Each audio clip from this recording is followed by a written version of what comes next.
Hi friends, ഇത് എൻ്റെ ഒരു കാറ്റ്ലിയ ചെടിയാണ്. ഒരു ബേബി പ്ലാന്റ് ആയിരുന്നു. ഞാൻ പിരിച്ച് വെച്ചിരുന്ന എൻ്റെ മദർ പ്ലാന്റിൽ നിന്ന് പിരിച്ച് വെച്ചിരുന്ന ഒരു ചെടിയാണ്.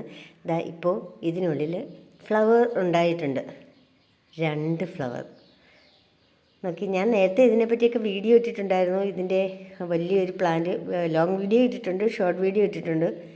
അതെൻ്റെ കൊച്ചുങ്ങൾ തട്ടിയതങ്ങ് കൊഴിഞ്ഞു പോയൊരു കഥയൊക്കെ പറഞ്ഞുകൊണ്ട് ഇതിനകത്ത് 2 ഫ്ലവേഴ്സാണ്. പക്ഷേ ചെറിയ പൂവാണ്. ചെറിയ പൂവെന്ന് പറഞ്ഞാൽ ഒരു കൈ കൊമ്പിൽ കൊള്ളുന്നതിനെക്കാട്ടി വലുതാണിത്. പക്ഷേ നമ്മുടെ മദർ പ്ലാന്റ് പിടിച്ചത്രയും വലുതല്ല. പക്ഷേ 2 ഫ്ലവേഴ്സ് ഒന്നിച്ച് ഉണ്ടായിരിക്കുകയാണ്.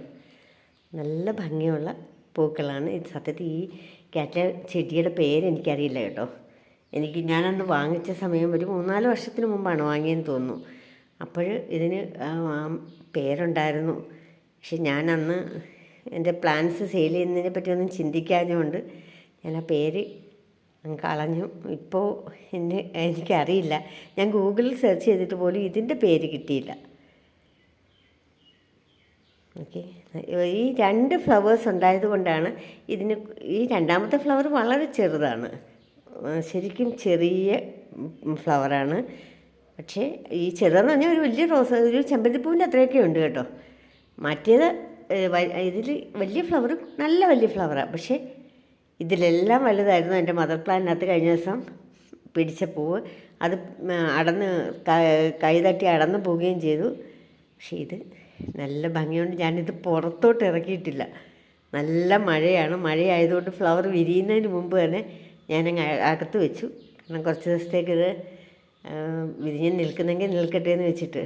നോക്കിക്ക്, അതിൻ്റെ ആ ഇതൊക്കെ കണ്ടോ, നല്ല ഫ്രില്ല് വെച്ച പോലെ.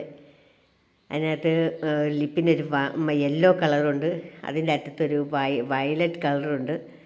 നല്ല ഭംഗിയുണ്ട്. നോക്കി, മണമൊന്നുമില്ല കേട്ടോ. ഞാൻ നല്ലപോലെ മണത്ത് നോക്കി. എനിക്ക് ആദ്യം നേരത്തെ കാണിച്ച ഫ്ലവറിൽ എനിക്ക് മണം ഉണ്ടായ പോലെ തോന്നി. പക്ഷേ ഇത് മണമൊന്നും കിട്ടിയില്ല. പക്ഷെ നല്ല ഭംഗിയുണ്ട്. നല്ല ഭംഗിയില്ലേ കൂട്ടുകാരെ. ഞാനിതൊരു ചെറിയ ചട്ടിയിലാണ് കിളിർത്ത് വരട്ടെ എന്നും പണ്ട് വെച്ചിരുന്നതാണ്. ഇപ്പം ഞാനത് സപ്പോർട്ടിന് വേണ്ടി ഇത് ഹാങ് ചെയ്ത് ഇട്ടേക്കാണ്. ആ സപ്പോർട്ടിന് വേണ്ടി കുറച്ചുകൂടെ വലിയൊരു ചെടിച്ചട്ടിക്കകത്തോട്ടാണ് എടുത്ത് വെക്കുന്നത്. ഇത് ഹാങ് ചെയ്തിട്ടിരിക്കുകയായിരുന്നു. ഇതുപോലെ വെച്ചിട്ട് ഇത് ഹാങ് ചെയ്യും. മുറി കെട്ടിയിട്ട് അതിനകത്ത് ഹാങ് ചെയ്തിട്ടേക്കുക. അങ്ങനെയാണ് എൻ്റെ എല്ലാ ഓർക്കിഡ്സും ഇട്ടേക്കുന്നത്. അങ്ങനെയാണ് ഇതിനെ സൂക്ഷിച്ചിരിക്കുന്നത്. നല്ല ഭംഗിയില്ലേ കൂട്ടുകാരെ എൻ്റെ ഈ ചെടി കാണാൻ.